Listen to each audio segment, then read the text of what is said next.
السلام علیکم ناظرین، آج ہم آپ کو بتائیں گے عجیب و غریب آنکھوں والے لوگوں کے بارے میں۔ 14,000 سے زائد جزیروں پر مشتمل انڈونیشیا میں دنیا میں سب سے زیادہ مسلمان آباد ہیں۔ ویسے تو یہاں کے لوگوں کے بال اور آنکھیں کالی ہوتی ہیں، لیکن دور دراز جنگلوں میں آباد ایک قبیلہ ایسا بھی ہے جو نایاب کیمیائی کیفیت میں مبتلا ہے اور ان کی آنکھوں کا رنگ شوخ نیلے رنگ کا ہوتا ہے، تاہم کسی کی صرف ایک آنکھ ہی نیلے رنگ کی ہوتی ہے۔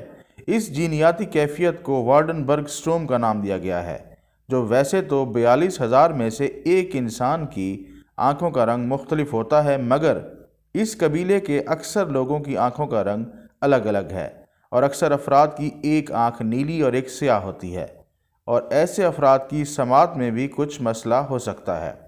یہ لوگ نسل در نسل اس جزیرے پر رہائش پذیر ہیں اور 2020 میں پہلی بار ان کی تصاویر بنائی جانا ممکن ہوئی تھیں، اور اب ان کی تصاویر دنیا بھر میں مقبول ہو رہی ہیں۔